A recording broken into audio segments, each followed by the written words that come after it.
All right, folks, welcome back to G4 Journeys. Why? Because the road goes on forever. All right, so we have been working on converting a 100-pound propane tank into a smoker. Quite a few of you took a look at our first video, and it's been a little while. We've been working away hard, and I've not been doing as much recording as I originally intended because we are up against the wall from a time perspective. So today is the 20th of December, and wanted to give you a quick update. We'll give you a quick walk around and show you what we have done. Okay, so we have built a crate, a box, a frame, whatever you want to call it, out of 2-inch by 2-inch by 1/8 inch steel. And up here, we now have 1 3/4 by 1 3/4 by 1/8 inch steel. These actually, it is modular, although it didn't fit together quite the way I was hoping. And so these do have about a 6-inch leg on them that actually drops down into that. So with some persuasion, we would be able to lift this up off of the frame should we need to. So we've got a nice big shelf there on the bottom. We built a cradle here to fit the tank. And that gives us a nice level cooking surface. We've played around with it, and it's looking pretty good. One question for all of you: what do you think? Please comment.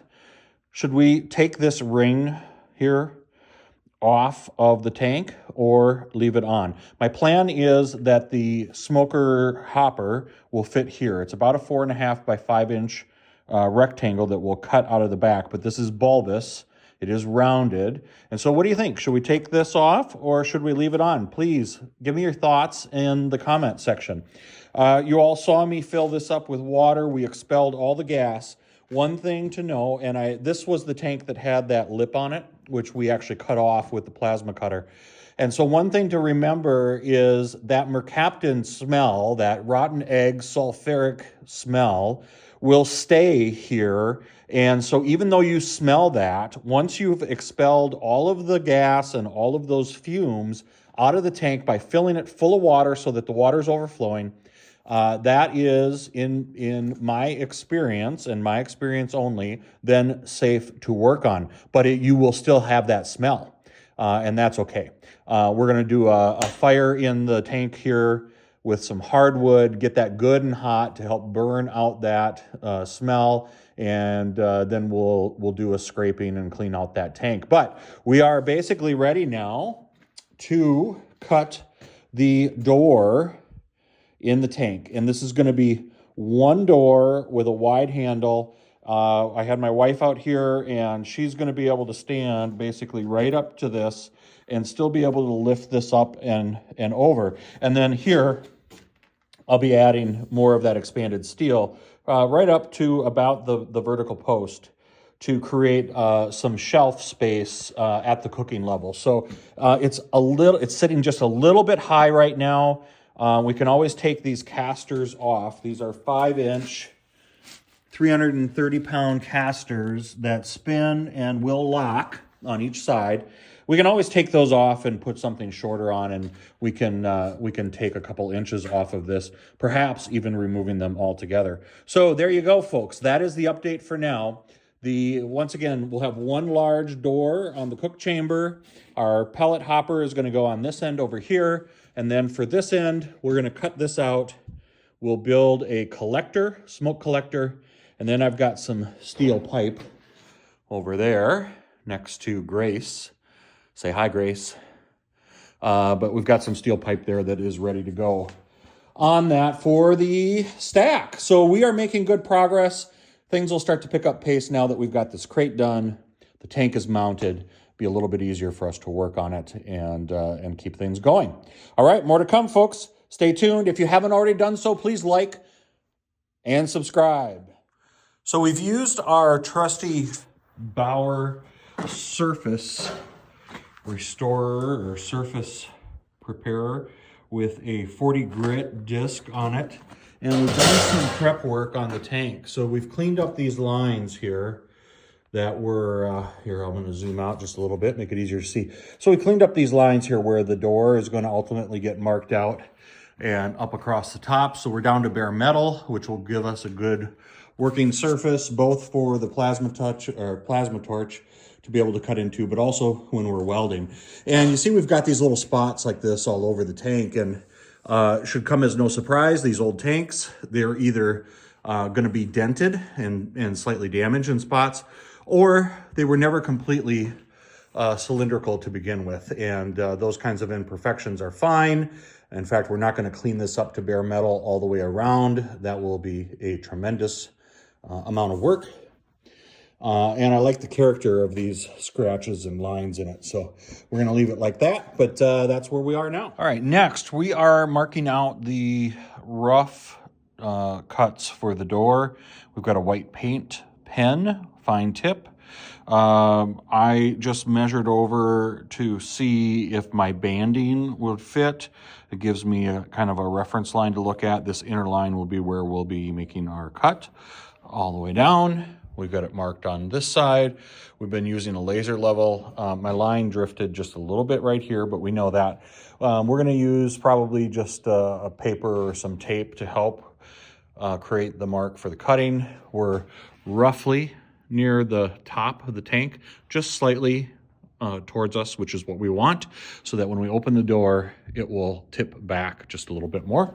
And we'll come down here and we're gonna cut roughly level. We'll use a cloth tape and get the circumference of the tank, divide it by 4, and that will give us from this point up here exactly how far down we want to come.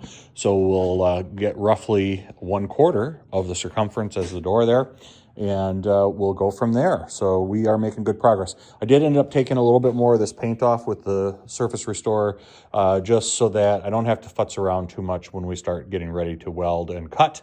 It will make life easier, and we will go from there. Thank you. So we have created a little cutting guide, just some angle iron with a number of magnets, and you can see maybe with the trusty little plasma cutter from Harbor Freight, we have made our first cut into the tank for the door. Now we'll replicate this on top, and we'll start down the sides but not complete that cut. We want to help use that to hold things together while we put our hinges on and start getting some of our 1-inch 1/8 by 1/8 inch thick bar stock welded on here, so that the door and the tank will use that to help hold its shape. So that's where we're at. A little closer up view. This is the cut that we made across the bottom. And as we mentioned, we used our angle iron and created the same kind of template up top, all the way over. Now we'll just draw our lines down and we'll clean those up just a bit. And then we'll be putting our hinges on the door. We have our hinges, our hinge material on here, and ready to tack that in place. One little trick we're going to use. So I've got my distance marked from the edge of my corners, and those are equidistant. And we're using our angle iron again as a guide, but we're running the long rod all the way through both of our wider tubes. So that's going to keep them perfectly in line with each other.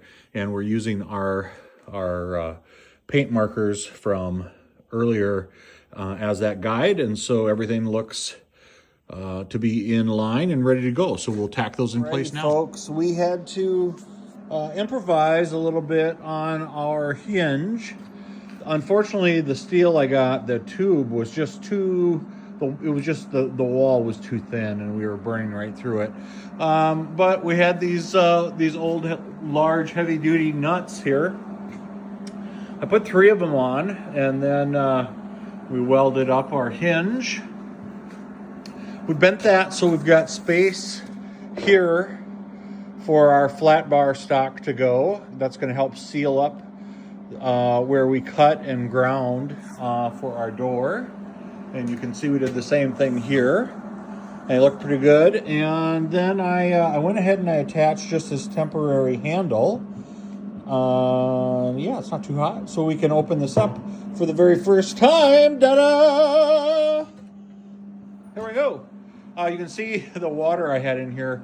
A bunch of it froze, which made it very heavy to get up on the cart that I made, which is probably partly why I pulled my back.